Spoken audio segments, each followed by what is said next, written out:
This is the second part of my tips about auditioning for a band.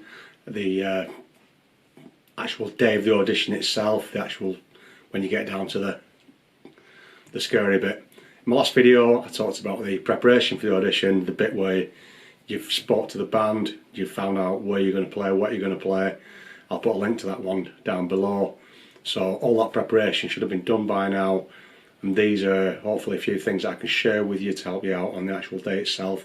Make it go smoothly, make it not be as any more than it needs to be, and give you the best chance. This is purely from my experience. Some of the things that I'm going to tell you about may or may not work for you, but I've been through this a number of times and it tends to work for me, so hopefully this will be of benefit to you. So I say you know where you're going to play, you know what you're going to play, you've learned the songs to the best of your ability. So from the playing point of view, you've put in all the work that you feel you can. This is the day of the audition. There's not much more you can do now that you haven't already done. So the time that you've put in is the time that you've put in. So now we're just going to get into actually doing it. I'll put another link down below. I've done a previous video on this series about making sure that your equipment is satisfactory and ready for the audition. In my case, I'm a guitar player, so I want to make sure my guitar's working properly. It's set up, I'm comfortable with my guitar, and also my amplifier that I'm going to be using. Those are the two main parts of my setup: my guitar and my amplifier. Also, quickly, the spurs and extra bits that I might want to carry with me in terms of making sure that it's going to run smoothly. With a guitar, what could go wrong? I could break a string. That's probably one of the most common things that might happen. So I'm going to carry some spare strings with me. If I'm really fortunate, at the moment I've got more than one guitar. I could choose to take more than one guitar with me. Not everyone's in that position. You may or may not be. If you just got the one guitar, that's great. Just take an extra set of strings with you. It might take you a few minutes to change the strings, but at least you're covered then if that happens. Aside from strings, probably your plectrums. Make sure you've not just got the one plectrum, because sod's law, you'll be playing away, you'll drop it and it'll bounce somewhere into a dark corner of the rehearsal room and you won't be able to find it again, and then you're knackered. So have a couple of spare plectrums. It's always worth having that anyway. Even if you drop one, it's worth having one somewhere that you can easily grab, either in your pocket or on top of your amplifier. A lot of professional players have them, they're stuck on like a microphone stand or on a special thing on the guitar.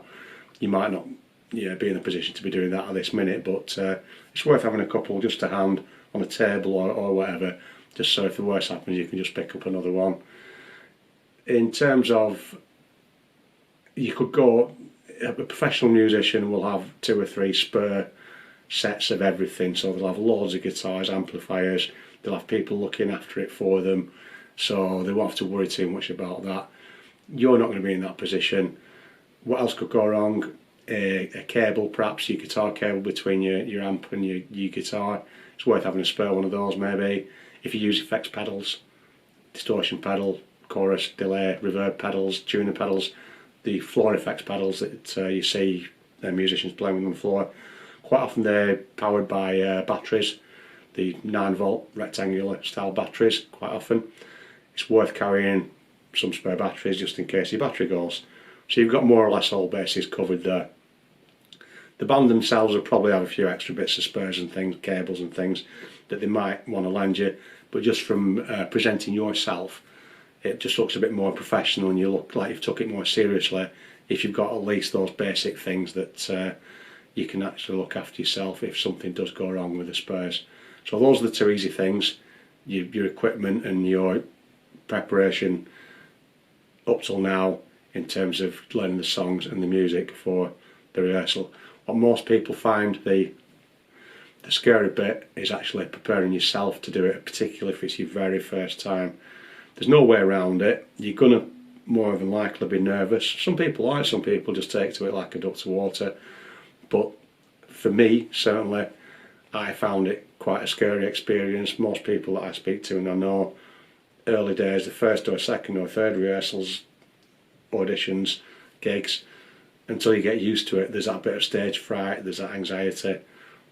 Usually that will come into it, and that's perfectly normal. So if you're feeling that, don't worry about it. It's quite normal to feel that for the first time. Like when you start a job, the first day of the job, you're not exactly sure what you're going to be doing. You don't know anybody else in the office or in the factory or wherever it is you work in. There's that little bit of uncertainty, and after a while it goes away and you think, oh, what the hell was I worrying about? There's no problem to it. I don't have an easy solution to that. There's loads of things you can do in terms of trying to keep yourself calm. Obviously do some searches on that, breathing exercises, things like that if you do feel yourself getting a bit stressed. But just try and prepare yourself in yourself as best you can. Treat it like any other normal day as you would otherwise. Your normal routine, just do your normal routine. Your rehearsal, your audition, usually when you're doing it for a hobby, they'll probably be in the evenings because most people are working during the day. You might be working during the day. Just go and do that as normal, do whatever you normally do, and then that fills your time. It stops you worrying about it until the later on when the time comes. So just take it as a normal day. Make sure that you're properly rested. So try and get a good night's sleep the night before. Don't be up all night worrying about it. There's no point staying up till 3, 4 o'clock in the morning doing extra practice thinking you're going to get better. That's only going to make you tired the next day and probably make you worse. If you haven't got it by this stage, it's probably not going to get any better just by doing a few extra hours the day before. You should have managed your time a little bit better. So get a good night's sleep, make sure you're rested, relaxed, and try and stay calm.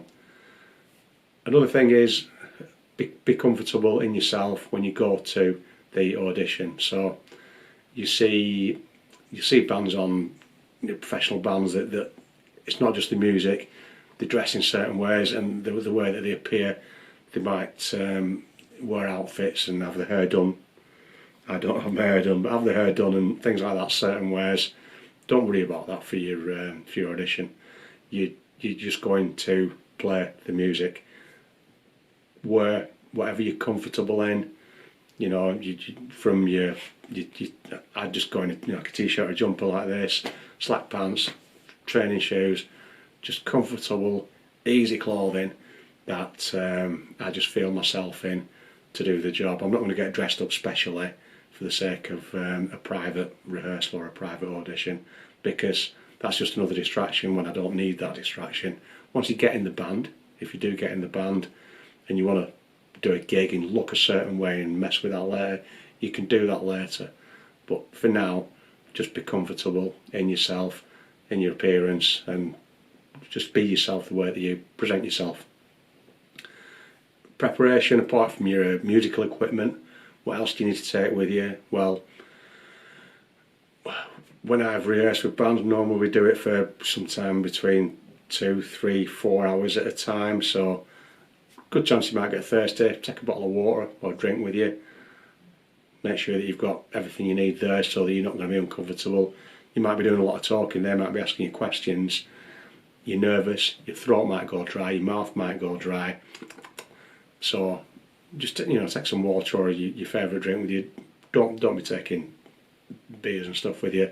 It's not a good idea to go and get loaded at your audition. That's probably not going to go down well unless it's a particular band that's into that type of thing. Also, it's always worth having a chocolate bar or something like that, a bit of sustenance in your bag. You might be surprised. You're used to sitting down in your chair like this in your room, practicing, just not using much energy. Once you get with a band, if it goes well, you're playing the songs right, you might start sort of moving and bopping around a bit, you use some energy. It's always worth having a little energy boost there for you if you need that. So little things like that, just have them in your bag, and you're properly prepared then. Even if you don't need them, you've got that peace of mind that you've got them there just in case, and you've got everything ready to go.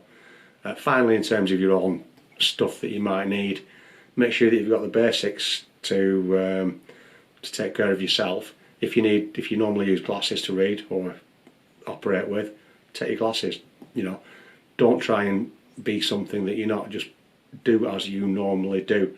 If you need as I do, an asthma inhaler, I don't use it all the time, but I wouldn't want to not have that with me just in case I need it, so I can throw that in my bag and that's there, a little weight off my mind.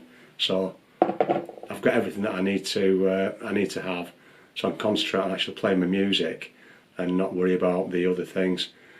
Finally, and this depends on probably the sort of band that you're going to be playing with. In my experience over the years, I've played in rock and metal bands and they've tended to be quite loud and heavy. So a little sort of health and safety-ish type thing here is your hearing. When you're practicing at home, you won't be playing at a very loud level at all, unless you live in a country house somewhere in the middle of a field where you can get away with it. You've no family there and no neighbours. You tend to be at a reasonable level.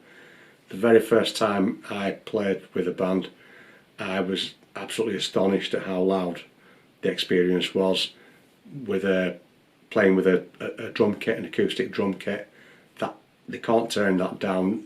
There's certain things a drummer can do to make it a little bit quieter, but at the end of the day, you can't really turn it down. And I found with a little bit of experience of different bands that sometimes at first it's quite exciting to play at that volume level. You're thinking, all right, I'm a proper musician now. We're playing loud, we're blasting it out, particularly if you're into the rock and the metal.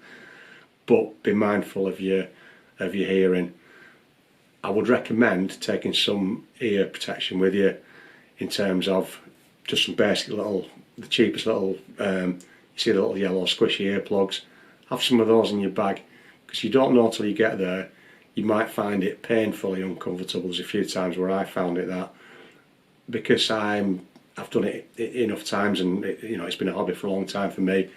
I've got some little earplugs here. I don't know if you can see them, but these have actually had them moulded to my ear shape, and they've got little filters in, and they're expensive, so you're probably not going to want to spend that on your first audition. But they're a lot better for hearing the music through because of the way the filters work in them.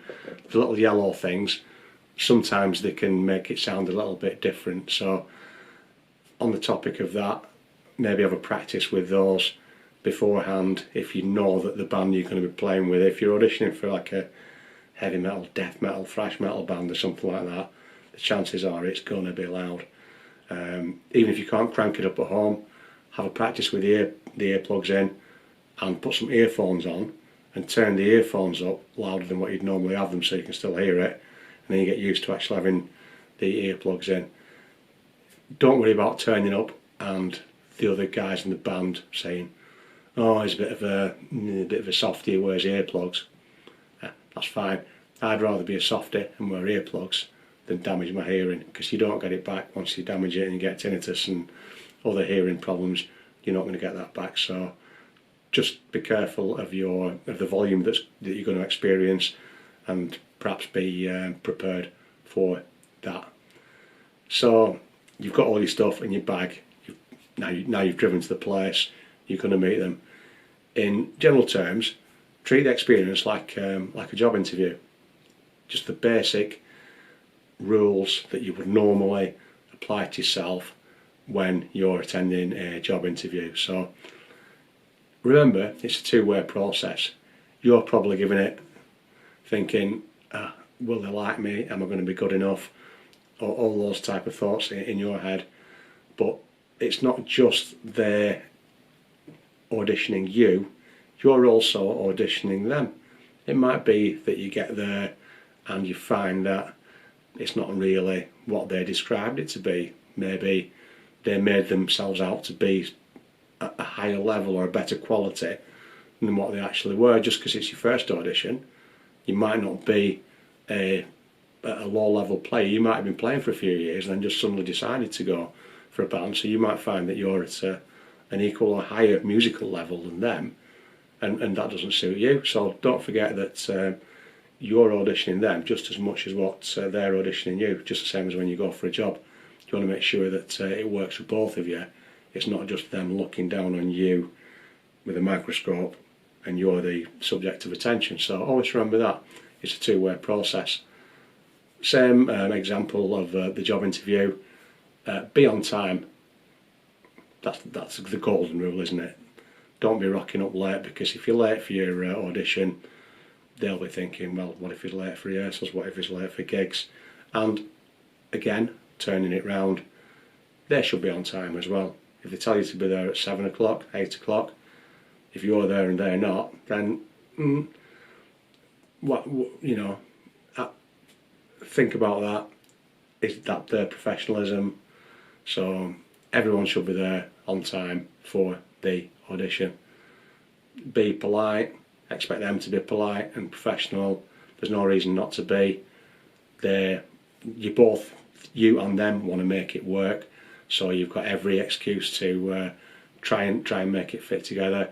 If there's something that's a bit iffy or not quite right, if all of them or one of them are a little bit off with you or something like that, just bear that in mind. Maybe they have an off day, but is that a band that you want to be working with going forward? And you've always got the choice. Don't assume that it's purely their choice whether to pick you or not. You've got the choice whether to work with them or not. And just by thinking of it that way, in my experience, it gives you a little bit more confidence, because you've got control over the situation as well. You can always find another audition. It might take you a little while. You might have to put some more work in. But make sure that you look at it in the right way and don't undervalue yourself. When you get in the room, you brought all your kit in, you brought your guitar in, your amps and all the rest of it. Don't be intimidated and don't be worried about particular things. If they suddenly start playing amongst themselves and doing the best music they can, and whilst you're still setting up, they might have been there early. Don't be intimidated by that. They've been probably together definitely been together for longer than what you've met them, so they're used to doing it. They might not be doing it to scare you. There's no reason why they would do. They want to try and get the best performance out of you. That might be their normal procedure for warming up or whatever they normally do. Don't be intimidated if you feel like the odd one out. They'll probably have some banter.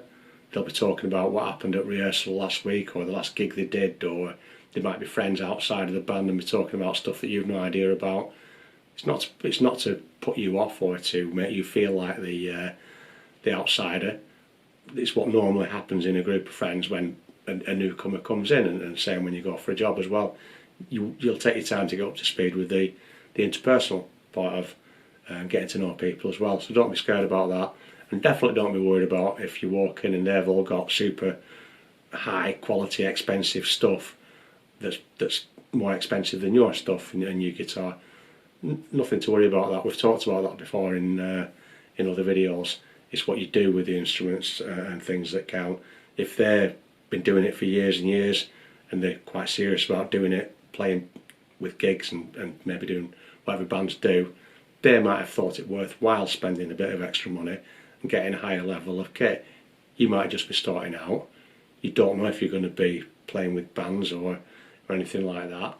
You could always get some different stuff later if you feel you need to do, but just because they've got X amplifier or Y guitar and you haven't, don't let that put you off or intimidate you. So that's the personal stuff, the gear. In terms of the music, when you start playing together, whatever happens when you kick off the first song, normally it's right, we'll do such a song, tss, tss, tss, tss, boom, into the first song. Don't be afraid to ask for help and support from them. If you're struggling playing something that you've been rehearsing well but it doesn't seem to be working well when you're playing with them, always ask them for help. If you know, they'll want to help you and want to try and see you do your best. It's in their interest to try and get the best impression of you as possible. So don't be scared to ask for help. Ask them to show you parts, or if you play a song and you know that something's not quite worked out right, say, guys, can we have another do at that? You know, I know I made a mistake, but wait till after the song's finished, do your best to get through it. But can we have another play through that one? I think I can do better. I just made a boo-boo, but I know I can do it better if I try again. Don't be afraid to, you know, take a bit of a lead in the process as well. Don't try and rule the roost from day one, because obviously that's not going to work. But again, make sure it's a two-way process. Again, in terms of asking for the advice, not just the music and the songs itself, don't be afraid to ask for advice with your equipment and your setup as well. They're obviously more experienced, they've been doing it. So if you turn up and your guitar and amp sounds fine when you've been practicing at home, but you've turned up, you've used exactly the same sounds and settings, but you've just turned it up louder, and suddenly it doesn't sound fine, either you'll end up playing through and it not sounding good and you're not being happy.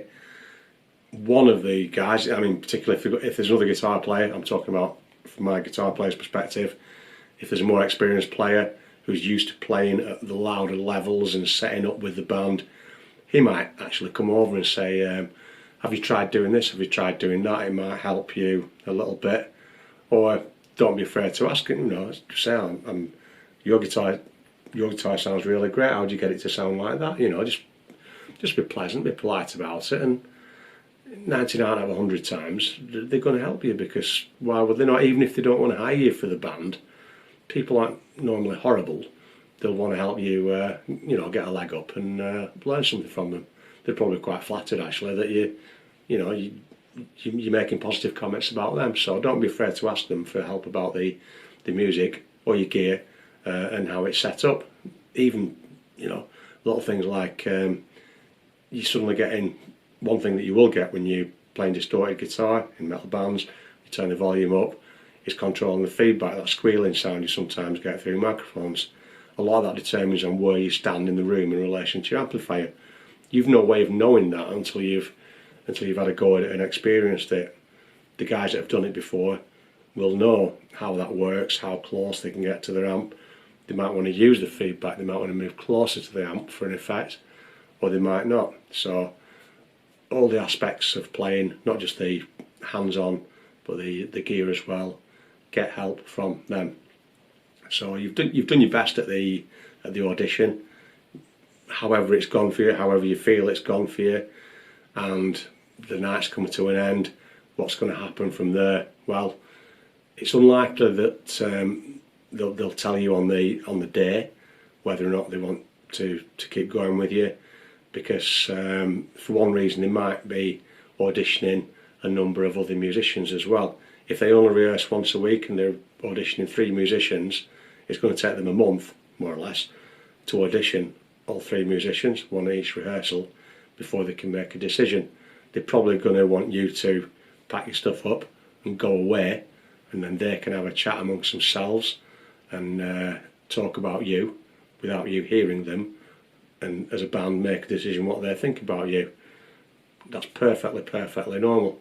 So that's what you might expect going next. They might say, you might blow them away, and they might say, oh fantastic, you're in the band. Or they might say, we're quite impressed with you for the most part, but we're not entirely sure. Do you want to come back next week and have another go? That might be another option. Or they might say, we'll give you a ring at such a time and we'll let you know. So those are the things that you can probably expect at the end of the night. So don't assume that they're going to make a decision there and then. It doesn't usually work that way. So they make their decision, you've probably got no control over that.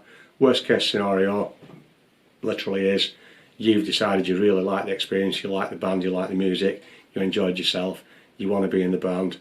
They turn around and say, I'm really sorry, we don't feel it went particularly well, it wasn't what we were looking for, or really sorry, we've auditioned another couple of people and one of the guys was, you were really good, but this other guy was just had that little bit extra that you didn't have.